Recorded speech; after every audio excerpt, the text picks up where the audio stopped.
Steve Throop. Thank you. Thank you. And what's so great working with RJ is innovative. In other words, it always seems like, well, I've got a question, there's just one answer, right? And we're supposed to know the answer because there's just an answer. But as you just saw, there's so many dynamics going on, there's so many things in parallel happening that it really is incredibly important that we focus on an objective. What's the objective we're trying to accomplish? What's all the background facts, players involved and everything like that, and then come up with possible solutions that go for the best. So a couple of things we're going to talk today. One thing was alluded to is entity structure.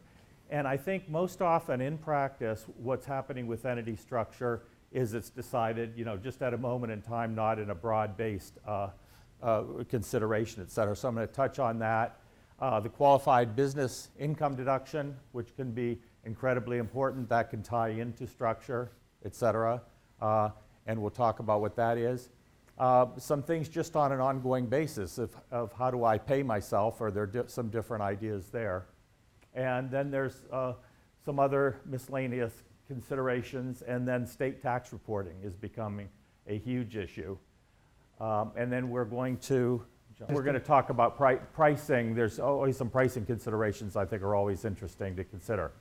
So first off, entity structure. So I think we all know that in general you have a pass-through taxation, or you have pass-through taxation. The entity earns the money, but the owner is going to pay on it right away.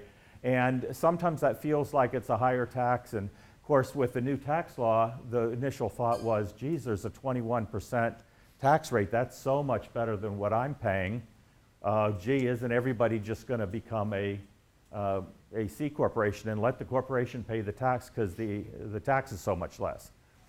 May be involved in a number of states, but state taxation didn't change. So we're always, instead of going just with all the news of that change, we need to go with the fact that the state hadn't changed. But one of the things that happens is with these decisions, do you want to pay the tax right away? It's just not what's happening in every year. It's what do you see in the long run? Because the whole point is, if the corporation is paying its own tax, the earnings are going to be double taxed at some point in time because they're taxed at the corporate level, then you need to get them out. The beauty of the pass-through entities that many are familiar with, and most small businesses are, I would say, is the partnership, or maybe in an LLC form, or the S corporation. Once it's taxed, you can take the money out because it's been taxed one time. So we're often thinking of that year by year by year. But where this really comes to roost is when you sell the business, and keeping in mind that in many cases when you're going to sell, and this may be a number of years down the road, but the buyer really wants to buy the assets. So in general, the buyer wants to buy the assets. They don't want your corporate history, they don't want your business history and everything else. They're going to want to buy the assets, form their own entity, start from scratch. And they also want to do that because they get a new depreciation base. They get everything they paid you for the business, they can start charging off as expense. And we're talking many times, that's millions and millions of dollars that all comes to be double taxed at that point. And it can be really terrible. That's when the pass-through entities really shine, and there's provisions whereby buying the assets there, the owner can buy the assets and get a step up. There's even certain situations where legally they can buy the stock but treat it as if they bought the assets. So we've also had situations where that was missed. So we had a client who acquired a business, paid a high price for the business, is allocating the price for financial reporting, but we're thinking they just bought the stock. And if they just bought the stock, they just have a high price in the stock, and that business is earning income and not getting any deductions for the price that was paid. So we found that, we made them aware that there was an election they had to cooperate with the seller with, but it's really no problem to the seller, seller, and filed the election, and they got a step up of several $1 million in their assets. And so now they're writing that off over 15 years. It is 15 years, but that's a big difference to not having that deduction. On the flip side, we've seen it it really gets into the negotiations in the buy or sell of, what's going to be the tax on these transactions as you're going. They have different results. They need to be quantified. On an ongoing basis, what happens, and this table's overly complex, it was going to be cut down for there, but basically it just shows that always the S Corp with a qualified business income deduction, we'll talk about in a minute, is always lower tax. If either by an active owner or an inactive owner, so it's less than a C corporation just moving the money out. Yet in some cases, you have that corporation and you're trying to build equity. Could be two ways. You could be, you're starting the business and you need to build up your retained earnings. You're not going to take those earnings and pass them out to the shareholder. So if that's the case, a C corporation may work fine, at least initially, while you're building the equity, because you're only going to pay the one level of tax. You're not worried about taking the money out. You're worried about repaying bank loans, for example. So if you've leveraged the business, you've got a lot of debt, yeah, you're making money, but you just have to have enough for tax and to repay the debt as you're building the equity of the company. So in that case, that can be a very good scenario for a C corporation, but we have to look forward a number of years. And then there may come a point where you've caught up that now the business is mature and producing income, and maybe it's become a valuable business. But you need to know 5 years in advance to convert back to be taxed as a pass-through entity. So you can do that, but you have to do that at the right time. If you wait for the sale, it's too late. So what's the qualified business income deduction? That many of you may have seen that come through return. And what came about in the tax law was, as we just talked about, that corporate rate, dropped. It just says, well, this is phenomenal. It's dropped down to 21%. So if nothing else happened, all these pass-through entities would be, we just can't, that tax is too high. So what the tax law kind of put in there said, okay, there's this whole realm of businesses. They're operating businesses, small businesses. We got to give a break there too. But with the complexity of the whole thing, how do you just give a tax break when they're on individual rates, graduated rates? Who knows what rate it's going to be at? So they came up with, in a way, a clever way to do it. They say, okay, you get a 20% deduction for this qualified, to the extent it qualifies, this business income that's coming through. So what's that do? That basically says the tax rate on that income is only 80% of the stated rate. So at the top rates, a 37% rate as an individual, you'd say, oh, I have to pay tax at 37% federal. But with the 20% deduction, to the extent you qualify, it's under 30%. So that's implemented in there. So be thinking that's there. And so how do we do that? There's some real key factors. There's certain income that doesn't qualify, but if your taxable income is under $315,000, not a joint return, then you don't have to worry about a bunch of the limitations. And so then the idea is, how do you manage your income to be able to qualify if you're anywhere in that range? If the income is significantly higher, then there's other planning opportunities you kick into, because there's issues with regarding to have adequate wages. So you can aggregate businesses, you can mess with wages to the owner to do that. One of the things we've seen a bit is guaranteed payments. And a lot of businesses, if you're an LLC, so a lot of businesses form as an LLC, and they'll say, so we're going to set ourselves up with wages. The owners are working in the business, so they start paying themselves wages. And the nice thing is tax is withheld, Social Security is withheld, you get payments in, you don't have to do estimated payments. So we had, and it's not been, technically you're not supposed to do it, but you come out about the same time usually. But a number of years ago, we had a client that said, that's fine, I'd rather just pay the payroll and do that.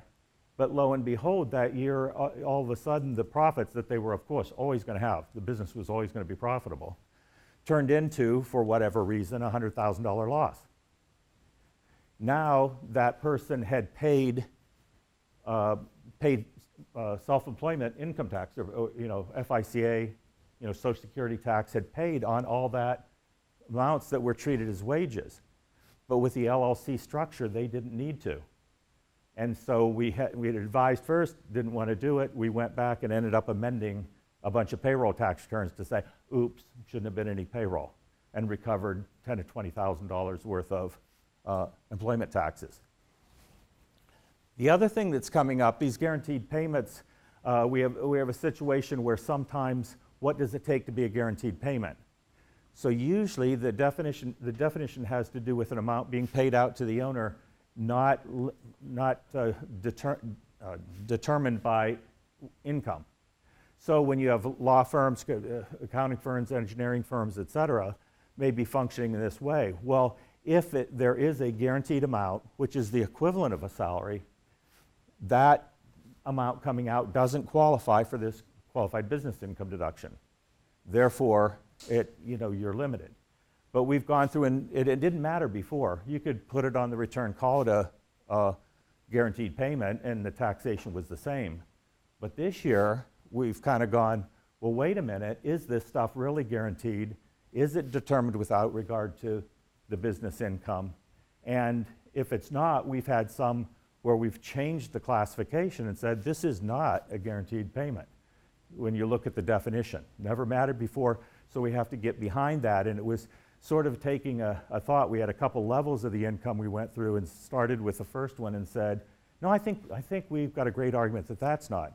Well, it's saving, lots of money to a lot of the partners, the members.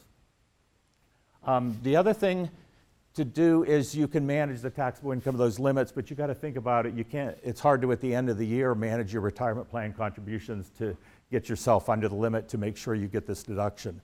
But all the general stuff that you can always do is retirement plan contributions, income deferral, deduction grouping. Deduction grouping is, the new law has made it so that many more people, especially in California, are not qualifying for to itemized deductions. Why bother? Because the standard deduction, you're capped on your taxes, and so depending on your mortgage, you may not be too close to the threshold. So what you can do is sometimes find a way to group those other deductions and steer them toward a year where you'll get a better benefit. So another aspect that I see all the time is, from an ongoing basis, and almost like what was played out by Joe here, it's like, how do we pay people? And often we see multi-owner businesses, and they start out and they say, oh, we're 50-50, or we're 60-40, or we're whatever we are. And that generally encompasses compensation and ownership shares and everything else. But they're two very different things. And I think they get stirred up in small businesses very, very often. So what we always look at is trying to define compensation different. Now, sometimes between a couple owners, it's hard to fight and squabble over at formation that really, no, you're worth a little bit more. What you're doing is worth more than what I'm doing. But over time, this starts to change, and they've got locked in their head that what I'm doing for the business is just the same as my ownership of equity. So we really work at breaking those out. Now, I had a situation come up a bit ago where with one 50-50 owners, and they were at each other's necks and decided to, get themselves bought out. One bought out the other one. And as part of that deal, the continuing owner was supposed to pay a percentage of the income to the owner that had exited. And so he's looking at this and he's saying, boy, this income's coming up. I'd prefer not to pay as much out to the owner that's departed as a percentage. What else could I do? Can I give myself a big bonus? Well, that's a little obvious if you just write yourself a big compensation bonus check. Can I deduct this? Can I deduct that? So what we did is we brainstormed a bit and came up with the idea of, all of a sudden, he was 100% guaranteeing over $1 million of debt, and said, where are you being compensated for that? Is that in your salary? No, my salary is what the other guy was making too. That's not in my salary. Is it a distribution of profit? Well, you can't have the profit till you can pay for the cost of borrowing money. Clearly, they're getting a lower interest rate because it's being guaranteed. So we came up with a significant guarantee fee to pay out in that case and made it not compensation, not distribution of profit. So and it's interesting how it started. We were talking about, again, stepping back, and that's why the collaboration works. What's the situation? What are we trying to accomplish? A couple real quick things, because we're just running out of time. Expensing the asset additions, big thing there. We know we can do it, but if you're capital intensive, it gets very complex and confusing because federal, we may be writing off the assets. The client may or may not be showing them on their financial statement that way. Realistically, they didn't. And so how are you financing it? Because if you finance it, write off all the assets in the first year, now you've got the debt to pay back and you've got no depreciation for federal. So it can have dramatic differences. Also comes up with a buy-sell. We've had a couple situations where you're looking at it, you look at the financial statements, and it's look at, well, they've got all these assets. Well, at the end of the day, when you look a little bit closer, we had one where their tax basis in those assets was about $5 million less than what was on the books. They were going to have significant taxable income. Cash basis reporting is available. You could look at that. Roth conversion, real quickly. We had a client who had 2008, it said our businesses aren't always profitable, had accumulated some very, very significant losses they were carrying over. And the question and the idea was that he had a huge IRA he'd stashed money away in. Well, we got to talking about it and determined that, well, wait a minute, if nothing's done now and he should pass away, the operating loss, this carry forward loss, goes away. No benefit in the future, but the regular IRA would be taxable. So we ended up converting about $1 million of regular IRA into Roth IRA and reported income, ate up a bunch of the operating loss carryover that was at risk anyway. It did incur some tax, but way better than passing $1 million worth of income to his heirs. State tax, I touched on a little bit, but we're time's about up, but just watch very carefully for activities in other states. It's becoming incredibly important.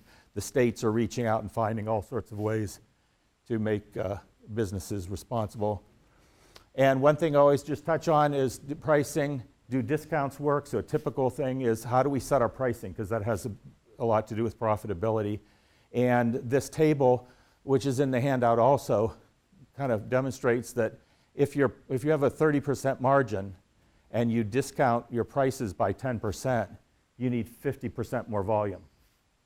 And that's often shocking when any of these cases you look at.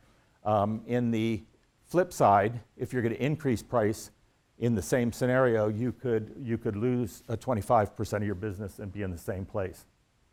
So they're critically important is to make the money so you can worry about taxes. The biggest tax savings idea is don't make any money. And so I probably didn't talk fast enough, so we can talk later. Thank you.